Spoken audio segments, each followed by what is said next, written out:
Ils avaient tous la vingtaine, le regard déterminé. 177 hommes, prêts à prendre tous les risques pour chasser l'occupant nazi. Des visages, des noms d'hommes, aujourd'hui tous disparus.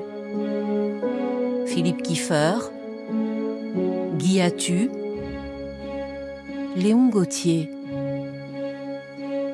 Moi, je n'étais pas engagé pour rester dans un bureau. J'étais engagé pour combattre, pour libérer la France.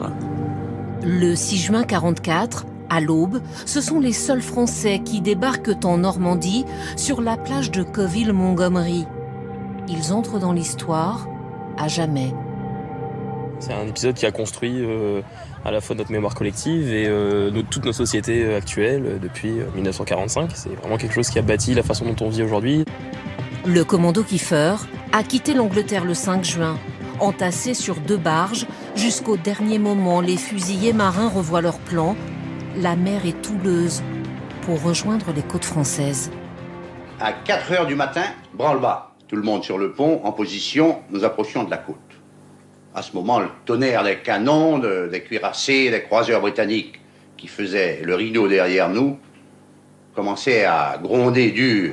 Les Français vont ouvrir la voie aux 150 000 soldats alliés. Ils doivent neutraliser les fortifications allemandes sur la plage, prendre le casino de Ouistreham, centre de commandement ennemi.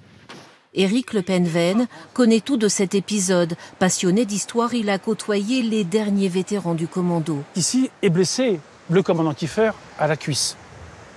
Le côté héroïque, c'est qu'après, il continue avec sa troupe.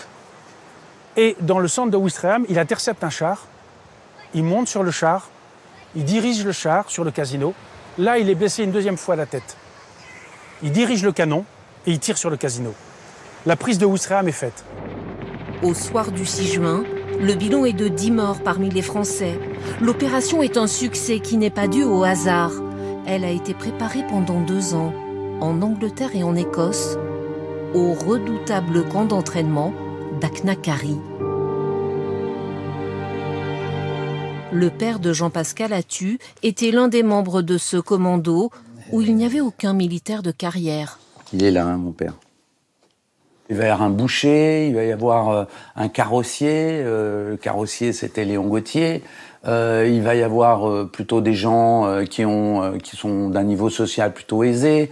Donc tous ces gens vont se mélanger, ils vont apprendre à se respecter, à se regarder, à se côtoyer et vont avoir le même dessein d'aller au combat.